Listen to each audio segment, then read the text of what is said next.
Earlier this year, the International Aerospace Quality Group, IAQG, released Revision C to AS9100, the Aerospace Quality Management System standard. The revision marks the first major change to the standard since its initial release in 1999. AS9100 is based entirely on ISO 9001-2008, and it additionally tacks onto the aerospace industry requirements. These requirements were placed to ensure safety, reliability, and the quality of aerospace products. Based on the stakeholder input and the IAQG charter, the rewrite team has some key objectives. Incorporate ISO 9001-2008's requirement. Expand the scope from an aerospace standard to an aviation, space, and defense standard. Incorporate new requirements based on stakeholder input. Ensure alignment with IAQG strategies. Clarify existing requirements. AS9100 is based on ISO 9001-2008 and is maintained and administered by the International Aerospace Group, which started its revision in 2005. AS9100C includes definitions for three important new terms: risk, special requirements, and critical items. Other critical changes to the standard involve quality manual relationships, risk management, customer satisfaction, project management, recognition of supplier quality data, and approval status of suppliers. The IAQG has already established a 30-month transition period for AS9100C.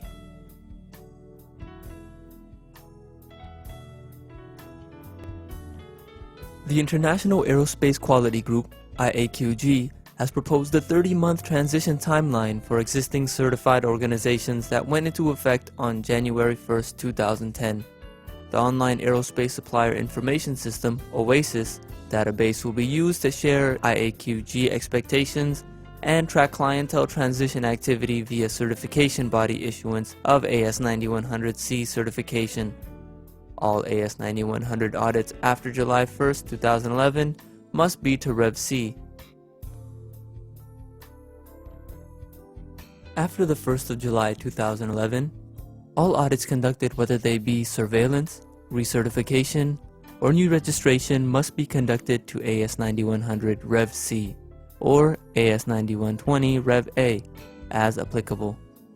Any certification in OASIS that are to Rev B of AS9100 after June 31, 2012 will automatically be withdrawn. For those clients, a complete new recertification audit must be completed.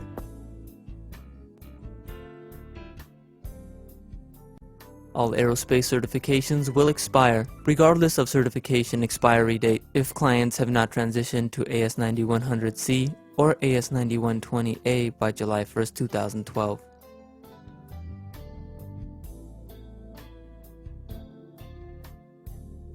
The days for all 9100 and 9120-2009 transition audits shall be as follows.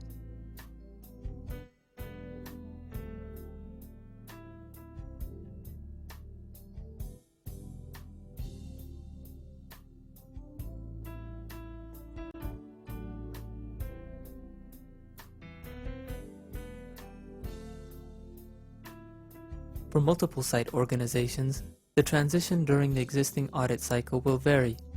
If you are a multiple site organization, please call ISA office for additional requirements. Organizations seeking certification to the 9100 or 9120-2009 AQMS standards must formally declare to ISA conformance to 9100 or 9120 prior to ISA conducting the transition audits.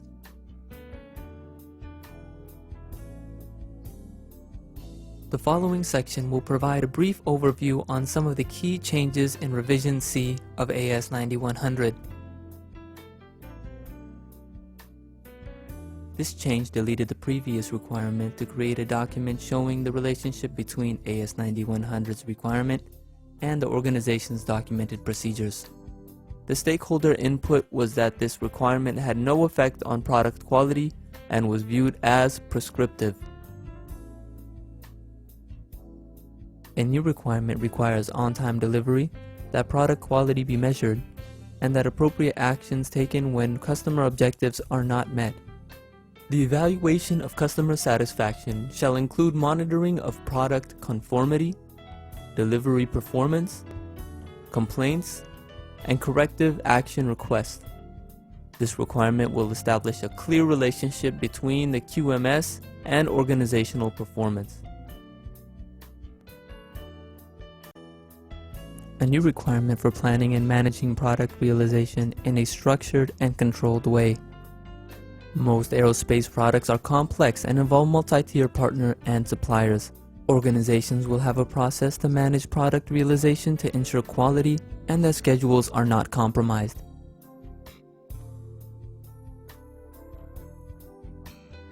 The new requirement under Clause 7.1 requires an organization to implement a risk management process. This clause will require organizations to identify and classify risk, determine levels of acceptable risk, and have effective risk mitigation plans for unacceptable risk.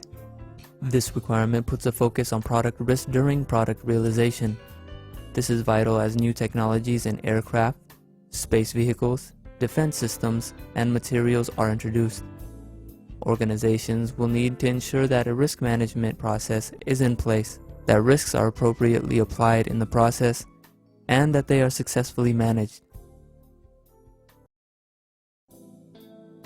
The existing configuration management clause was simply moved to Section 7. This puts the focus on product instead of documentation. Some level of configuration management is expected for all products at all levels of the supply chain.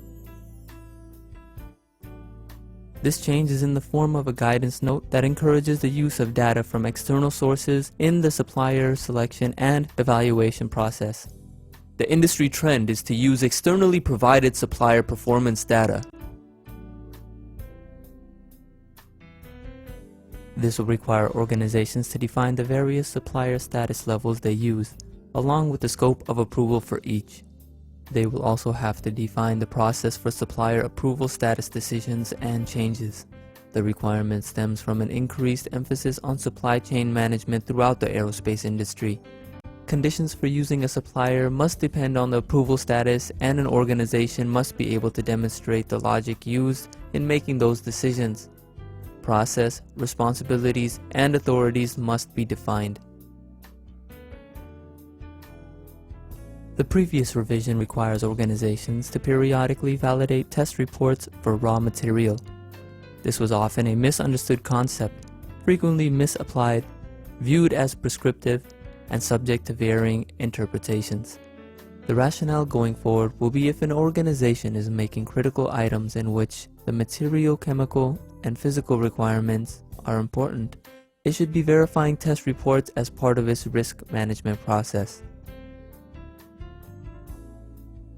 This change moves the first article inspection required from Clause 8.2.4. It will require organizations to verify that their production processes, documentation, and tooling are capable of producing parts and assemblies that meet requirements. AS9100 will still be referenced as guidance and is often flowed down from major aerospace companies. The change no longer requires organizations to use detailed tools and techniques such as check sheets, flowcharts, etc. to support the internal audit process.